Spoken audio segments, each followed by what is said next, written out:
Yeah, show me that goodness. Is that coming to the vlog too? It's not gonna come in the vlog, but it's gonna be a part of the content package. You know what I'm saying? Mm-hmm. Do you mind us taking photos of you taking photos of us? It's all cool, some form of inception. Mind bring up the camera? Bring it up. Thank you so much. Okay, so you got JaVale McGee, St. Joe, name affiliation. That's what JaVale Paul Richardson with the sports team. Playing with DeAndre Ayton, what is that going to do? I mean, mentor-wise, playing-wise, you just talked about that a little bit. I'm extremely excited. To step into that mentor role and really just try to help him get his mind right to be the best player he can be. He's already a great player for as young as he is, and I just think he has a couple of steps he could take, and he could be great.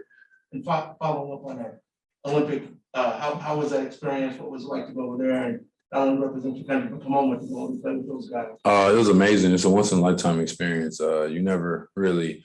I feel like unless you're a track player or something as a kid, you never really look and be like, oh yeah, I could make the Olympics. So just being a part of that crew and being able to win an Olympic gold medal for the country is an honor. And also my mother won one also. So just being the first mother-son with Olympic gold medals is amazing also, especially for the McGee legacy.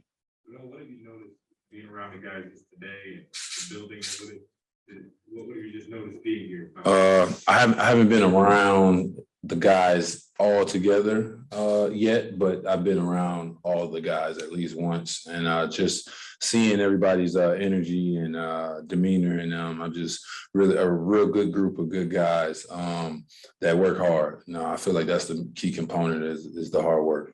DeAndre was asked about you two maybe being on the floor at the same time. Do you think that's definitely a possibility. I feel like in the past, people like to think if you're a five, you only can play the five, when nowadays fours are doing the same things and that fives can do, and fives are doing the same thing that fours to do. So I definitely feel like that's a universal position. But with me and him out there, if that does happen, that would shut down the paint for sure. Y'all just gonna have to figure out how to shoot them threes, because y'all definitely not getting in the paint.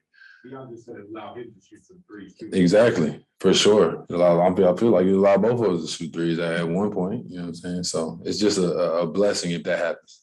Hey, Kellen, also with Arizona Sports. I want to ask you about the blog. Cam mentioned that you were filming the first pitch already. How have you enjoyed that creative outlet for you to have to show your perspective and also just your plans with it being? It's an amazing experience. I definitely plan on bringing it out in Phoenix, getting some of the Phoenix environment in the vlog. The funny part is I tried it 10 years ago, or like 11 years ago, like my third year in the league or whatever. And I was posting videos on YouTube, but YouTube wasn't the thing it is now. So a lot of things in my life have been where I just was ahead of the curve, or I did it too soon type stuff. So, but I mean, it's a great outlet, and I really don't. Sometimes it amazes me at what the people want to see rather than what I do every day. So like I'll go to the supermarket and be like, do they really want to see this? And I'll post it on there, and they'll be like, oh, I didn't realize from that angle life is like that, blah, blah, blah. It's a lot of things that you really don't know, and it's all about perspective, I feel like. No, I'm not gonna catch no more coaches' speeches. That's one thing I'm not gonna do. Seeing that you've been part of many championship teams, what's different from those teams to this one? Like something big that you're like, wow, this is different from other teams I've been with, and another Bob with VA. Is there any like friendly bets that you're gonna maybe do down the season and say like, yeah, I get more boards than you, or more blocks than you? I feel like the only one I could actually like do would probably be blocks, just because our minutes are obviously going to be different. He's going to have way more minutes than me, but the first question you asked is what's the difference between championship teams rather than this team? I don't technically, the only difference is they won a championship. I feel like that's the only difference. I feel like for anybody, that's the only difference between them being an NBA championship team is getting there and doing it. That's the only difference. This team obviously can make it to the finals, so they obviously can win an NBA championship. So we have all the pieces that it takes to get there. You just got to get right over that small little hump. Captain contact news, Arizona State contact news. I want to ask, obviously, so a couple players have commented on the youth of this team. You have had a very long career, not quite 20 yet, but a long career. And over that career, you've had a lot of stops, a lot of ups and downs. What is it that you've learned over your career so far that you hope to teach the players in the locker room, that maybe something that Chris Paul, Jay Crowder haven't quite yet explained to them yet or impressed on them yet? I mean, I don't know what Chris Paul and Jay Crowder have explained to him yet, but one thing that I definitely could is taking your emotion out the game. Not taking your emotion out of in game, but taking your emotion out of the NBA and realizing this is a business, and you can't worry about how people feel. You have to worry about how it's going to look. And if you are working hard, if you put in the time, you have to really worry about yourself and your professionalism and realize this is a job, and everything you do on and off the court is definitely going to affect you on the court. So just make wise decisions and everything should work out.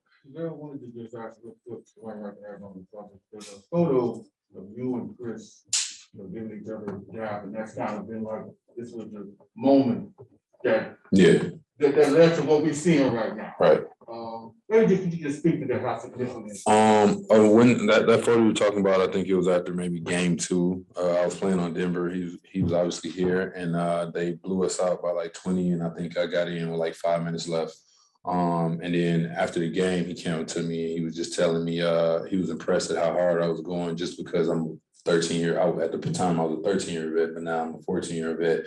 And I didn't just go in there and bullshit. I went in there and went as hard as I could, because my whole life I've always looked at basketball as an opportunity. And when I saw that opportunity with 5 minutes left in the fourth, I'm like, I can get some shit off in 5 minutes. Maybe if it was a minute and a half or something, I would have been like lollygagging a little bit. But 5 minutes, I'm going hard. That's a major. I can get 10 and 6 in 5 minutes. It's really a block and a half. You know what I'm saying? So I always look at it like that. If it's something, whenever I'm in those positions where I'm not getting the minutes I want to get, or I'm not playing, I always try to take advantage of the opportunities that I get and show the other team, like, I'm still that shit. I still got it. Just because they're not playing me don't mean I'm not good. You know what I'm saying? And clearly it worked, I guess. I don't know. he saw how I was out there playing, and I guess he just felt like that we need that. We need that veteran leadership, a guy who's in there going hard and really putting in work on and off the court. Yeah. Time for a few more. Sometimes I feel like it's a personal question, low key. No, I'm asking everybody. Okay. Greg Moore, Arizona Republic. Good to meet you, man. Nice to meet you. Welcome to town. Thank you. What kind of an advantage was it growing up with your mom and your aunt? Just looking back on it, what did they give you as a youngster that a lot of people would not have gotten? Just the habits of seeing basketball every day. I feel like as a kid, I didn't really see basketball as a game. I saw it more as the job that my mother does. So it was easy for me to transition into moving into the job of basketball, and realizing that it's a business, like I said earlier, and you got to really focus and put your all into it, just like if you was working at a Fortune 500 company, which technically this is the best. What about Jordan negotiating a contract while going through the Olympics? Mhm. How is that unique from other contract negotiations? Shout out to iPhones and the internet and Wi-Fi, because I don't know how guys were doing it when they had to call landlines and try to figure out if they're getting traded or negotiations. But yeah, it's not really that complicated while I was over there. The only thing was the time zone differences. Yeah.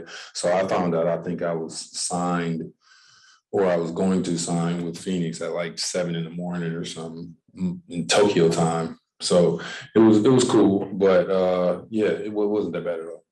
What was it like playing with the book and stuff together? What did you maybe didn't know about him, but then you learned this or that about him? Like, I don't think it was anything I didn't know about him, and then I learned that time. I knew he was a good kid, and it just confirmed it, I guess. He's a great kid. He's worked hard. He's passionate about the game, very knowledgeable about the game at that young age. And yeah, I didn't really learn anything new. It was more I just confirmed things I already knew, I guess. JaVale, I have a when question. you seen the, like some players say like, oh, CP3 is here, I want to play with them, you know, but with you being with D-Book in the Olympics, would you say like that's maybe the secret formula of why you came here to Phoenix to play? No, because I wasn't that. No, that wasn't like, oh, Book's on the Olympics with me. Maybe I want to go to Phoenix. No, that wasn't it. I just saw the things that Book and the rest of the team did. That's what really swayed me to come to Phoenix. It was just the conglomerate of the whole team making it to the finals and being the #1 seed in the West. That's what got me here.